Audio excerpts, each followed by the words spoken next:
Politiquement correct sur Espace. Des empoignades, les juristes, les journalistes qui mènent le débat. Tous les vendredis 20h sur Radio Espace. Jacques Lewaleno.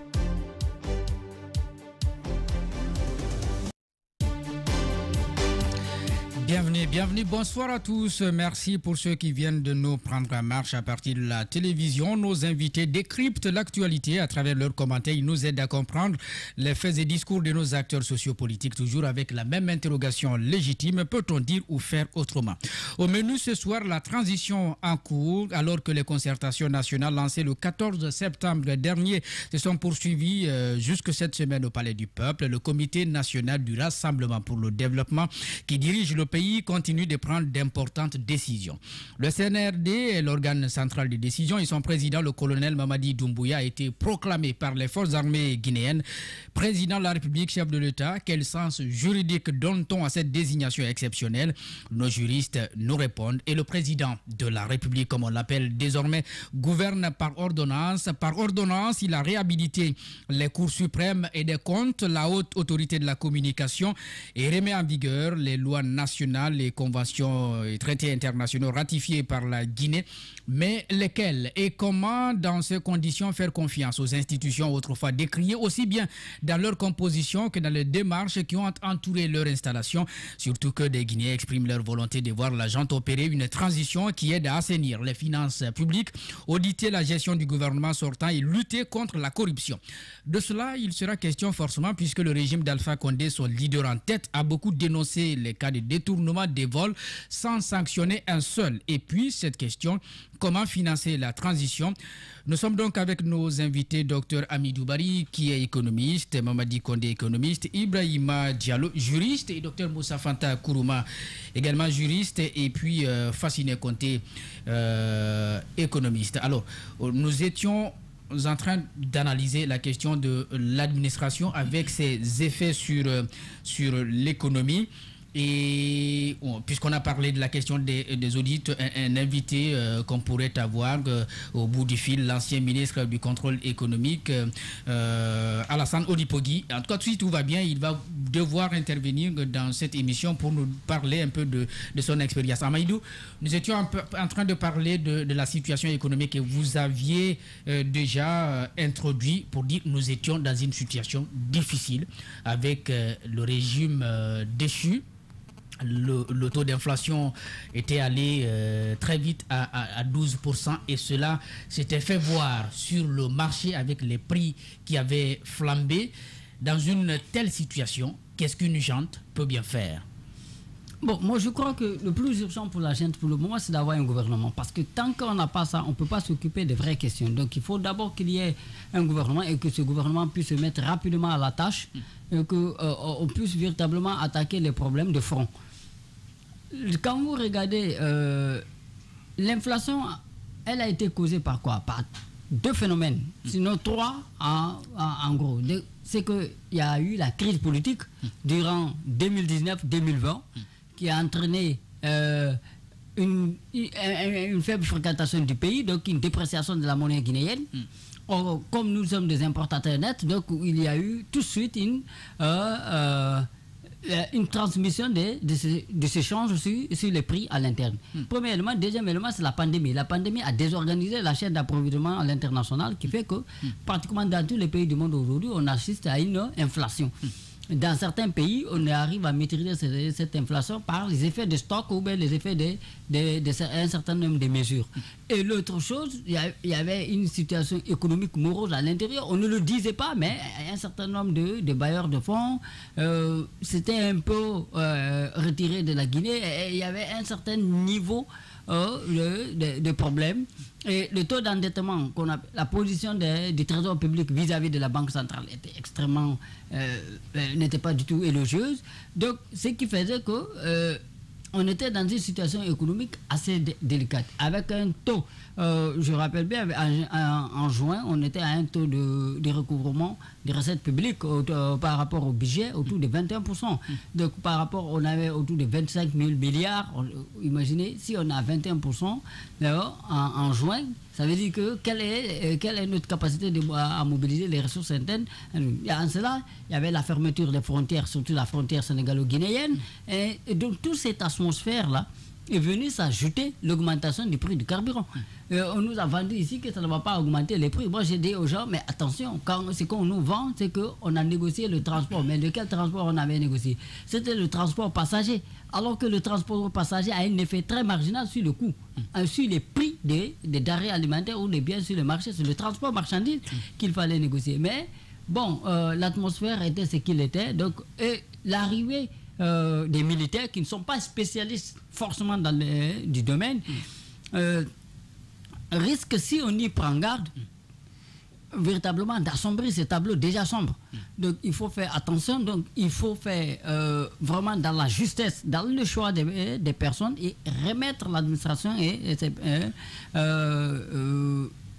l'appareil économique au travail. Ce que vous dites est tellement important que je voudrais donner quelques dates précises, quelques années en tout cas, peut-être que ça pourrait nous édifier davantage dans l'analyse. Si nous prenons 2007-2008, en Guinée, c'était des années de crise. Nous sommes partis de 23% comme taux d'inflation en 2007 pour se retrouver à 15% en 2008. Il y a eu du travail qui a été fait parce qu'entre-temps, on va avoir un gouvernement de consensus et puis un gouvernement de large ouverture. Ça va chuter jusqu'à 9%. Ce qui va se faire, c'est que les militaires reprennent. En 2010, ils nous laissent avec 15%. 15% comme taux d'inflation. Donc Alpha Condé arrive, il travaille. Si nous prenons 2015, c'est je crois le taux qu'on dit le plus bas. On était descendu vraiment plus bas jusqu'à 1%, et puis qui est reparti encore très vite. Et puis en 2021, il nous laisse avec 12%. Il y a une chose, Jacques, il faut faire très attention avec l'inflation en Guinée. Il faut faire excessivement attention. Parce que les données dans nos pays sont ce qu'elles sont, très souvent manipulées. Et même la base même des calculs de cette inflation pose assez de questions. C'est-à-dire, aussi bien sur l'étendue des marchés concernés que sur le panier lui-même déterminé. Donc, tout ça pose des sérieuses questions sur l'inflation en Guinée. Nous, on a travaillé là-dessus et croyez-moi, vraiment, il y a de quoi à se poser des questions. Bon. Le pic auquel on assiste, souvent quand on ne gère pas une économie, ce que je dis, on a passé un bon temps à parler de politique, on a oublié économie. Je disais ici, en Guinée, on avait 3 E, c'est l'ethnie, élection. Bon, en tout cas, c'est le tout sauf l'économie. Oui, mais voilà, donc ça a entraîné ce que ça a entraîné. Quelques précisions quand même, parce que ce sont des chiffres de l'Institut national de la statistique et de la Banque centrale de la République de Guinée. Je voudrais renchérir un peu ce qu'il est en train de dire. Par rapport aux chiffres. Par rapport aux chiffres. Pas plus tard que hier, j'ai eu des discussions avec des gens. Il y a une mission actuellement de nos partenaires qui sont là. Et cette mission-là est en fait venue pour que la Guinée puisse harmoniser sa façon de calculer l'inflation avec les autres pays. Okay. Nous avons 10 indicateurs, alors qu'au niveau sous-régional, ça se fait sur 12 indicateurs. Et tenez-vous bien que l'inflation en Guinée n'est calculée que pour les marchés de Conakry. Ce n'est pas les marchés de l'intérieur. Les marchés de l'intérieur du pays ne font pas partie. Et là, c'est parce que la Guinée, c'est quand même de Conakry à Zérékoré. Donc, si on n'est que sur Conakry, c'est un peu compliqué. Voilà, exactement. Surtout que les autres ont 12 indicateurs, nous en avons que 10. Donc là, ça pose problème. Ça veut dire... L'analyse que je voudrais susciter, c'était parce qu'il avait parlé des militaires, du gouvernement, de la gouvernance des militaires, la gestion des militaires, disons ça comme ça. Je me suis dit, avec le CNDD, on est sorti avec un taux élevé. Est-ce qu'il faut craindre la même chose avec cette équipe qui est encore arrivée? Parce que avec Ahmed Tidiane Souaré, c'était plutôt bon. Lorsque les militaires arrivent, ça va repartir à la hausse. Alpha Condé, à un moment donné, avait quand même maîtrisé. Même si vous n'avez pas confiance aux chiffres. Non, même si on n'a pas confiance aux chiffres. La Guinée était déjà dans les difficultés avant l'arrivée des militaires. Oui, bien entendu. Et quand les militaires sont arrivés, on n'avait aucun soutien. C'est vrai, le taux, ils sont partis avec un taux au-delà de 20%, vous avez dit 15%, mais en réalité c'est au-delà de 20%, c'est 21%. 21%. Oui, 21%. Mais il faut reconnaître que les militaires ont fait 2 ans sans soutien. Et ils ont fait quand même pas mal de chantiers, les gens ne le disent pas, mais ils ont quand même ouvert beaucoup de chantiers dans cette période-là. Mais la Guinée était déjà par terre avec les crises de 2006-2007. La Guinée, c'est vrai que l'arrivée du gouvernement Kouyaté a un peu soulagé le pays. Mais la Guinée était déjà par terre. On avait déjà assez de difficultés. On courait derrière le PPTE qu'on n'arrivait pas du tout à rattraper. C'est d'ailleurs après. Il faut reconnaître que pendant le premier mandat en fait, du professeur Alpha Condé, il y a eu assez d'efforts. Parce que ce taux au-delà de 20% a été ramené à un chiffre. À un chiffre, oui. À un chiffre. Oui. Bon, c'est par après, avec les différents chocs que nous avons pu avoir, notamment Ebola, ensuite maintenant Corona, avec tout ce qui va avec, ça a quand même rendu un peu difficile les choses. Mais sinon, il faut quand même que nos autorités partent un peu vers l'harmonisation de notre façon de calculer notre taux d'inflation, parce que c'est un élément important en politique économique. De votre perception d'économiste, vous pensez que c'est souvent minimisé? Ben, si en fait vous voulez en fait prendre une décision pour la Guinée, vous vous arrêtez à Conakry seulement, ben, on peut ne pas avoir la réalité des choses. Parce que moi, j'ai souvent l'habitude de titiller mes amis du ministère du Commerce quand je les rencontre. Je dis, bon, est-ce que vous pouvez me donner le nombre de marchés hebdomadaires en Guinée? Ils ne peuvent pas. Ils ne peuvent pas. Alors que c'est important. C'est tous les marchés sur lesquels il y a des activités économiques, il y a des milliards qu'on brasse à ce niveau. Et je pense qu'il faut que en fait, nos autorités aillent vers l'harmonisation de notre façon de calculer le taux d'inflation avec les autres. J'étais en train de dire que le taux d'inflation, c'est un élément important de la politique économique, parce qu'on en a 4 objectifs. Il y a la croissance, c'est-à-dire l'augmentation de notre richesse nationale d'une année à une autre, mais la maîtrise des prix, qui est confiée un peu à la Banque centrale, le chômage, mais également l'équilibre extérieur. Je pense que c'est des choses, vraiment aujourd'hui, nous devons harmoniser leur façon de calculer, parce que ça va aider à la prise de décision. Mamadi, dans ces conditions, j'avais posé la question à l'introduction tout à l'heure, comment financer finalement cette transition? Nous ne savons pas encore ce qui va se passer avec les institutions économiques internationales qui accompagnent la Guinée, de l'inflation, de la croissance et plutôt de la macroéconomie. Mais la réalité du terrain, c'est que la gouvernance Condé nous a laissé avec un marché très difficile. Je remercie sincèrement la sincérité dans le débat de mes amis par rapport à la situation économique. Surtout le fait de reconnaître que la situation économique, avant l'avènement, n'est-ce pas, de la junte militaire au pouvoir. Parce qu'il faut retenir un fait sur l'inflation aujourd'hui en Guinée. Ce n'est pas forcément la gestion économique interne du passé qui est à la base de l'inflation que nous constatons aujourd'hui. C'est une précision qu'il faut faire, parce qu'il y a essentiellement le fait que l'essentiel de la production qui est consommée chez nous est importé. C'est un élément important qu'il faut souligner. Deuxièmement, lorsqu'on constate par rapport à la comparaison qui est faite entre les différents pays sur le niveau de croissance dans un pays, voilà, la Guinée faisait partie des pays où le taux de croissance était parmi les plus élevés malgré la situation sanitaire. Ça, c'est vraiment important. Soutenu par le secteur minier. Ça veut simplement dire que les nouvelles autorités doivent forcément s'appuyer sur les fondamentaux essentiels qui étaient maîtrisés par le régime précédent et transformer les résultats économiques réussis en résultats sociaux en faveur des populations. Le problème aujourd'hui, ce n'est pas forcément comment on va créer de la richesse dans notre pays, mais c'est comment on va faire en sorte que la qualité de la répartition permet d'atteindre l'essentiel, n'est-ce pas, des populations. Par rapport au financement, par exemple, de la transition, moi je pense que c'est un problème qui peut être résolu dans notre pays si la qualité de la gouvernance s'améliore.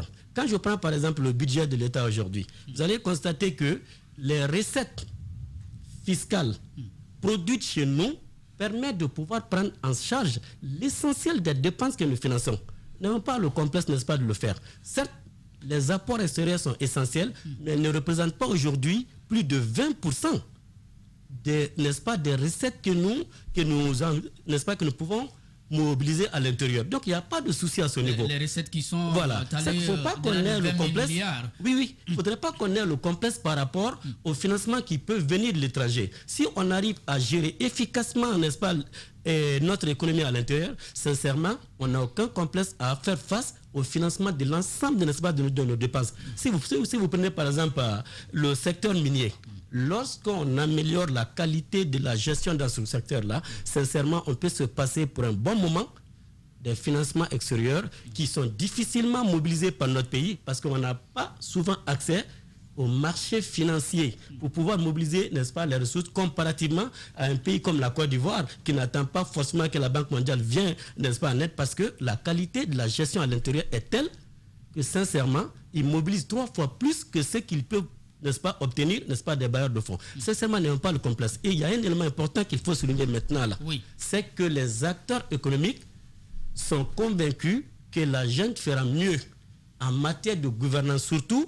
améliorer la qualité de la gestion. Donc il y a de l'engouement. Quand vous parlez d'acteurs économiques, ce sont les opérateurs économiques, par exemple. Les secteurs privés sont convaincus que il y aura moins de corruption, moins de détournement de fonds et qu'il y aura moins, n'est-ce pas, de gabegie financière par rapport à ce qui va être fait. Donc ça, c'est un élément important qu'il faut prendre en compte par rapport à la mobilisation qui va être faite, n'est-ce pas, des ressources. Donc sincèrement, il n'y a pas de souci par rapport au financement, n'est-ce pas, des dépenses pendant la transition. Sincèrement, je ne vois pas. Peut-être que on peut dire que ce n'est qu'un espoir pour pas un espoir, parce qu'il y a des fondements économiques qui permettent de dire que les ressources pourront être mobilisées. Preuve, non, les activités économiques dans les secteurs clés ne sont pas arrêtées. Par rapport aux acteurs économiques. Bien sûr.